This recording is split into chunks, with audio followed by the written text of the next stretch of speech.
मित्रों नमस्कार। Third eye and soul YouTube channel से मैं प्रोफेसर अरविंद नाथ तिवारी बोल रहा हूं। इस चैनल से आप सभी मित्रों का हार्दिक अभिनंदन और स्वागत कर रहा हूं। मित्रों, जैसा कि आज का मेरा टॉपिक है कि स्वस्थ रहना चाहते हैं तो ऑरा को कीजिए मजबूत। शरीर में ऑरा जितना स्वस्थ रहेगा, आपका जितना मजबूत रहेगा, उतना ही आप स्वस्थ रहिएगा। यह जान लीजिए। जिस व्यक्ति का ऑरा अगर बीमार है, ऑरा अगर स्वस्थ नहीं है, तो वह व्यक्ति स्वस्थ कभी नहीं रह सकता है। तो इसी बिंदु पर, इसी विषय पर आज हम लोग चर्चा करने जा रहे हैं। और जो भी इस चर्चा में मेरे द्वारा बताए गए तथ्य आपको यथार्थ लगे, उचित लगे, सत्य लगे, तो मैं निवेदन करूंगा कि चैनल को सब्सक्राइब, लाइक और कमेंट करना नहीं भूलिएगा, क्योंकि जब भी मैं अगला वीडियो जारी करूं तो आप तक पहुंच जाए। इसीलिए मैं यह निवेदन पुनः आपसे कर रहा हूं। मित्रों, बिना लाग लपेट का बात आगे बढ़ाते हुए मैं ये कहना चाह रहा हूं कि हर व्यक्ति अध्यात्म से जुटा है, यूँ कहें कि धर्म से जुटा हुआ है। वो दुनिया का कोई भी आदमी है, वो चाहे ईसाई हो, चाहे हिंदू हो, चाहे मुसलमान हो, चाहे यहूदी हो, कोई भी व्यक्ति अगर है तो वह धर्म से जुटा हुआ है। और धर्म से जुटा हुआ है तो वह निश्चित तौर पर वह मंदिर जाता होगा, मस्जिद जाता होगा, जो भी उसके धार्मिक संस्थान होंगे वहाँ निश्चित वह जाता होगा।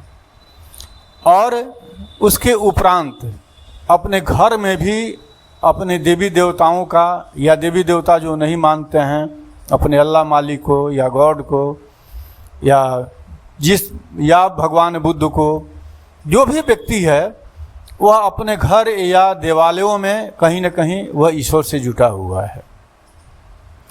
तो इसमें एक बहुत बड़ा रहस्य छुपा हुआ है।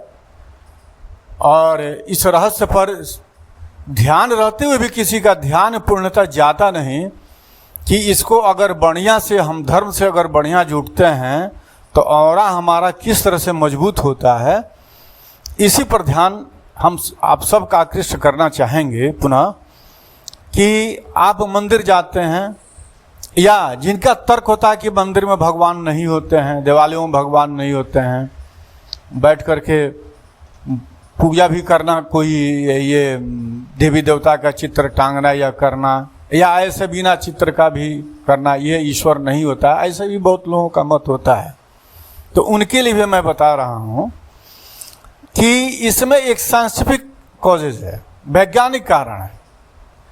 ऑरा का या धर्म जो है वो पूर्णतः विज्ञान के आधार पर डिपेंड है, विज्ञान के आधार पर निर्भर है। आपको ख्याल नहीं है, आपको जानकारी नहीं, इसलिए आप नकारात्मक भाव में जुट जाते हैं और नकारात्मक बात बतियाते हैं। तो आपके बातों का खंडन करते हुए वैसे लोगों का जो नकारात्मक तथ्य पर जीते हैं, उनके लिए मैं यह भी बताना चाह रहा हूं, उनके लिए भी, कि आप जुटते हैं अपने धर्म से तो आपको क्या लाभ मिलता है। पहला लाभ मिलता है कि आपका ऑरा मजबूत होता है। अब आप पूछिएगा कैसे? तो जैसे ही मंदिर में आप जाते हैं तो वहाँ एक पॉजिटिव वातावरण होता है, सकारात्मक होता है। आप कहेंगे सकारात्मक कैसे? तो वहाँ वैज्ञानिक दृष्टिकोण से, विज्ञान के दृष्टिकोण से देखें तो उस मंदिर में या उस मस्जिद में, देवालय में, जहाँ जिस व्यक्ति का जो स्थान है प्रमुख रूप से, वहाँ पर धूप, अगरबत्ती, लोहबान वगैरह वगैरह जलाया जाता है। तो सबसे पहला यह है कि वहाँ का वातावरण शुद्ध होता है। और जैसे ही आप उसमें प्रवेश करते हैं, आपकी उपस्थिति होती है, तो आपके शरीर में जो भी नकारात्मक तत्व हैं, नकारात्मक ऊर्जा है, सभी वो भागना शुरू करते हैं। अगर कोई ऊर्जा नहीं है तो कोई विषाक्त चीज़ है शरीर में, आपका कीटाणु है, चाहे वायरस है, तो उसमें जैसे ही प्रवेश करते हैं तो वह सब वायरस मरना शुरू होता है। पहला लाभ तो यहीं से शुरू हो जाता है व्यक्ति के लिए। तो आप प्रवेश करने के बाद अगर उस देवी देवता के प्रमुख जहाँ स्थापित किए गए हैं जहाँ प्राण प्रतिष्ठा किया गया या नहीं किया गया है, मौखिक रूप से एक बैठने का जगह बनाया गया है ध्यान करने के लिए, वहाँ भी बैठते हैं। और जैसे ही उस देवी देवता के आप आस्था में डूबते हैं, ध्यान करते हैं, जप करते हैं, तो ये आपके जप करने के साथ ही आपके पूरे चेहरे का लेकर के और शरीर का पूरा फिल्टर होना शुरू हो जाता है। तो शरीर में जहाँ जहाँ विषाक्त वायरस या कीटाणु लगे होते हैं वो सब मरना शुरू हो जाते हैं। आपको अगर विश्वास ना हो तो किसी वैज्ञानिक से पूछिए साहब। मैं अगर बात बता रहा हूँ, कह रहा हूँ, आपका तर्क है कि नहीं ये भी गलत है, तो आपका अगर संबंध किसी वैज्ञानिक है तो वैज्ञानिक से पूछिए कि ये गलत है कि सही है। वो बताएंगे, क्योंकि उनके पास प्रमाणिक तथ्य हैं, मटेरियल हैं, वो आपको प्रमाणित कर सकते हैं। तो इसलिए तो पहला यह लाभ है कि जैसे ही आप उस अपने स्थान पर जाते हैं तो पूरा शरीर आपका स्वस्थ होना शुरू होता है। और जैसे जैसे शरीर आपका स्वस्थ होगा, शरीर के बाहर जो है वह ऑरा का घेरा, एक वलय कंप्लीट होना शुरू होता है। हम लोग देखते हैं कि जितने भी देवी देवता उनके पीछे एक चक्र बनाया जाता है, काल्पनिक रूप से वह है सकारात्मक, सही में है, यथार्थ है, लेकिन हम लोग पूजा करने के लिए वो प्रत्यक्ष रूप में दिखाते हैं, तो वही ऑरा है। तो वही ऑरा जो है वो करता क्या है कि जितने भी विषाक्त चीज को है, विषाक्त चीज है वातावरण में, वायुमंडल में, ऑरा प्रवेश नहीं करने देता है आपके शरीर में।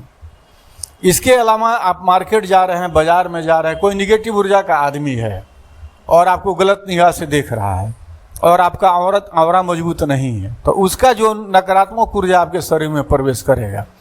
आपके शरीर के ऑरा में जहाँ जो कमजोर स्थान होगा, जैसे कोई दीवार होता है और जो कमजोर जगह होता है उसको मारिएगा तो पहले टूट जाता है, ऊर्जा जैसे ही धक्का मारते हैं, तो वैसे ही नकारात्मक ऊर्जा जैसे ही शरीर में जो कमजोर जगह होता है वहाँ धक्का मारती है तो वह टूटता है। अगर नहीं है तो वहीं से वो बैक हो जाता है, लौट जाता है, और जो नकारात्मक व्यक्ति है उसको जाके धक्का मारता है, उसका नुकसान करता है। तो इसीलिए हम लोग कुल मिला के कहते हैं कि किसी का बुरा मत सोचिए, नहीं तो आपका भी बुरा होगा। सही बात है, जैसे ही बुरा आप सोचते हैं ऊर्जा निकलती है, वो जाती है। अगर अगला आदमी मजबूत है तो वहीं से वो नकारात्मक ऊर्जा बैक होती है और आपको जाकर धक्का मारती है। तो एक ये सबसे बड़ा ऑरा का लाभ है कि जितना ही ऑरा का आप मजबूत कीजिएगा उतना ही आपको लाभ मिलेगा।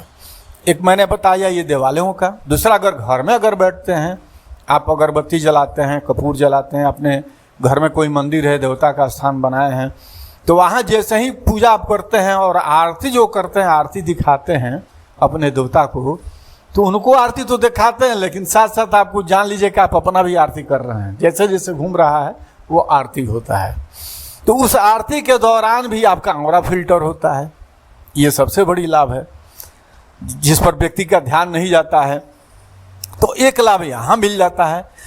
तो घर में पूजा कीजिए, दिया दिवाले में कीजिएगा, जितना आप धर्म से जुटा रहिएगा उतना आपका ऑरा स्वस्थ रहेगा, उतना ऑरा आपका मजबूत रहेगा और कोई बीमारी आपके शरीर में नहीं फटकेगी। बीमारी फटकने का कारण क्या है कि पहले जब ऑरा जब कमजोर होता है तो वह लड़ने का प्रतिरोधक जो क्षमता है वो खत्म हो जाती है।